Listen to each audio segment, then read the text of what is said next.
Executive Summary of Make Work Pay Consultation.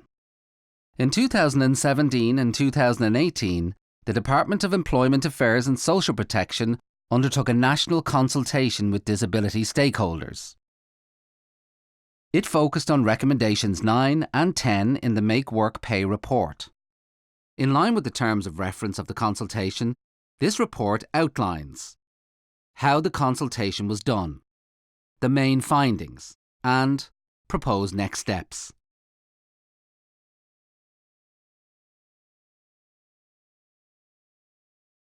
How the consultation was done. What led to the consultation? The Make Work Pay report was published in April 2017. It addressed the priority to further improve the participation levels of people with disabilities in employment. The report describes the ways the Department of Employment Affairs and Social Protection and others can identify and address the main barriers to people with disabilities accessing fairly paid employment.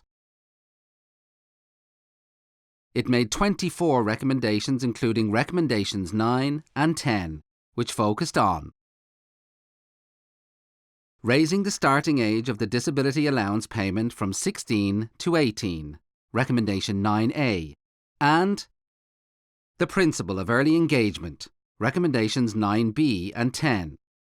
Early engagement means that people with a disability are given all the supports they need to get a job. They get these supports as soon as they get a payment and are ready to think about work. Supports might mean education or training. It might also mean support with social skills or to take part in your community.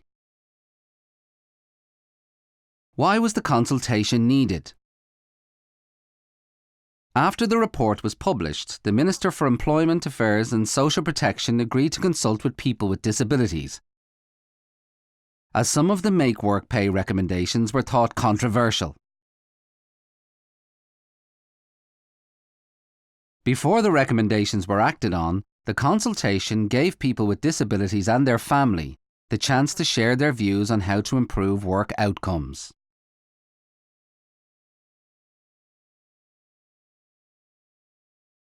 Who designed the consultation process? The Department of Employment Affairs and Social Protection and a stakeholder focus group designed the consultation process with the help of an external facilitator. When and how did the consultation take place? The consultation took place between September 2017 and June 2018. There were 3 overlapping phases.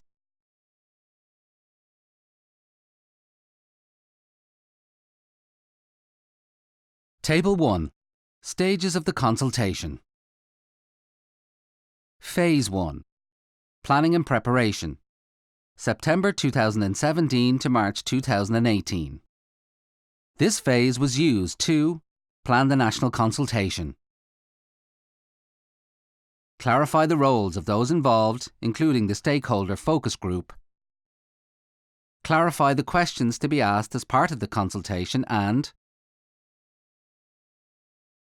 prepare materials in appropriate formats. Phase 2. National Consultation Process. March 2018 to April 2018. During this phase, the Department of Employment Affairs and Social Protection collected data through 3 main methods: online questionnaires, regional seminars, and written submissions. Phase 3. Combining consultation findings and identifying next steps. April 2018 to June 2018. The Department of Employment Affairs and Social Protection used the consultation feedback to develop documents. These documents combine the main findings from the 3 main methods of collecting feedback. The stakeholder focus group revised the documents at meetings. It then identified next steps. These documents now make up most of this report, parts 3, 4 and 5. Main findings and conclusions. The main findings and conclusions are presented here under 3 headings. Restructuring the disability allowance payment, raising the starting age, recommendation 9A. Early engagement, recommendation 9B and 10. Findings about other issues that arose from the consultation.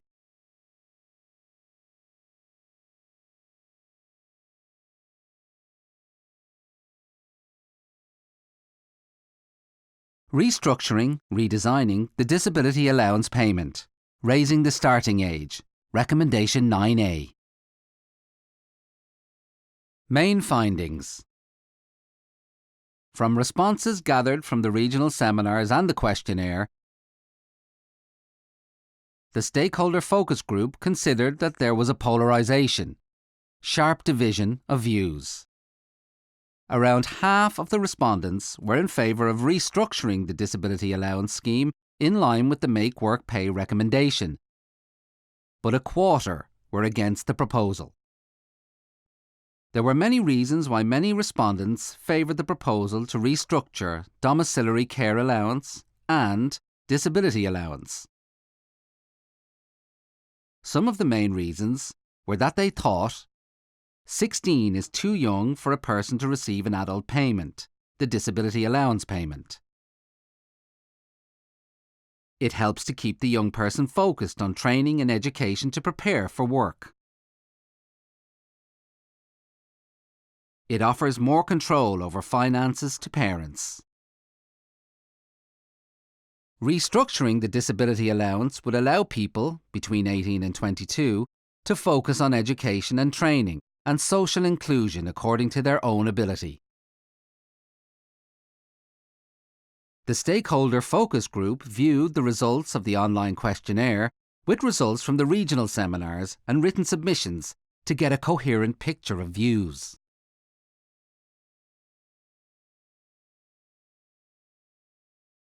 This picture showed that for many families, domiciliary care allowance or disability allowance met costs associated with the disability like speech and language therapy costs.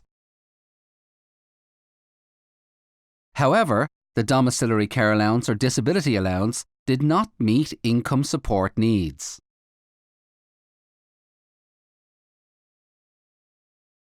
When the group studied the answers to open questions and quotes, it considered that respondents who rejected the Make Work Pay proposal on disability allowance were most likely concerned about losing family income. However, this potential loss of income depended on individual circumstances, as some families would gain financially while others would lose. Conclusions. The stakeholder focus group considered that respondents were more likely to reject the proposal if family income was reduced, the type of disability fell into certain categories, notably intellectual disability, and the disability was severe. Based on the views expressed and the assurance that the Make Work Pay proposal was not intended to reduce family income, the group considered that, if implemented, the government should make up for any loss of income. The group identified 3 different ways this could be done. 3 ways, 3 proposals to make up for loss of income. The stakeholder focus group suggested the following 3 proposals. 1. Within a larger discussion and analysis of the cost of disability, build in the need for an arrangement to replace any lost income. This proposal would include looking at the cost of a disability that varies by person and can be covered by existing state supports, example the medical card, or other supports. 2. Design and introduce a support payment for people with disabilities aged between 16 and 18 years. This proposal would achieve the broader Make Work Pay objective and make sure that people with disabilities would have a regular income with no gaps until 18, when they could apply for the disability allowance. 3. Introduce an arrangement for the domiciliary care allowance payment for the years 16 to 18 to deal with potential loss of income. This proposal would increase the rate of the domiciliary care allowance, a payment to parents or guardians. This would maintain income levels for families that would otherwise have their income reduced. Who should evaluate these 3 ways? The stakeholder focus group thought that the Department of Employment Affairs and Social Protection should evaluate each way. The group did not see its role as identifying a preferred approach or costing these approaches.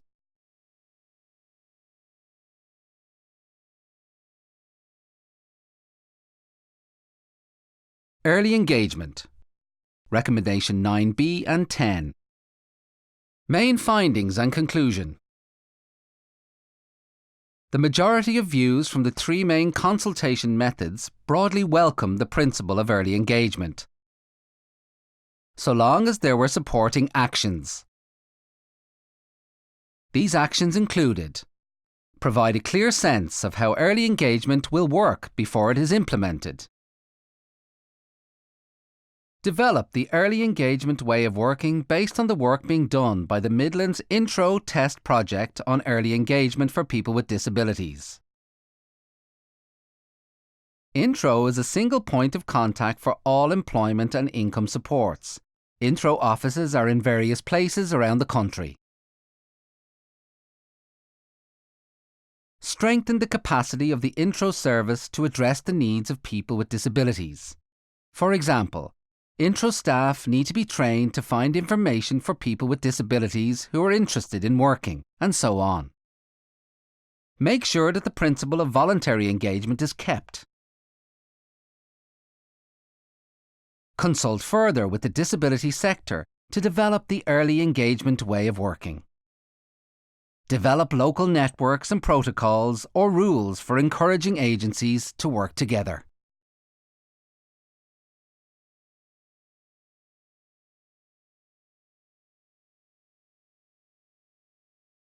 Findings about other issues that arose from the consultation. During the consultation, some issues about better employment outcomes came up. Here are just 2 examples of other issues. 1. Better joining up of policies across government. Respondents call for better joining up of policies across government, especially with the health and education sectors. In this way, people with disabilities could start and stay in work if they wished, without unnecessary barriers. 2. Having a more proactive information and communication campaign about how work pays. Respondents also called for a more proactive information and communications campaign. This campaign would make sure that any changes about employment for people with disabilities are communicated clearly and early. In this way, all involved would understand the implications of any changes and how to make work pay. The stakeholder focus group acknowledged that many of these issues were already in government policy, like the Comprehensive Employment Strategy for People with Disabilities. It recommended that the interdepartmental committees, with members from 2 or more government departments, senior official groups and cabinet subcommittees, committees made up of ministers, should help by highlighting the actions that depend on each other to make it easy for people with disabilities to find and stay in work, and make the process answerable where there is a lack of progress. Example: these committees and groups could make it easier for people with disabilities to get the aids or technology people with disabilities need to join the workplace. If a person with a disability did not get these necessary resources, the departments or agencies that provide or fund them would be called to answer why. The Department of Employment Affairs and Social Protection as advocate. The stakeholder focus group considered that the Department of Employment Affairs and Social Protection should advocate to address barriers throughout the disability support system to make work pay. After all, the Department of Employment Affairs and Social Protection provides employment supports and services. As an advocate, the Department of Employment Affairs and Social Protection should publicly recommend and support action to address barriers.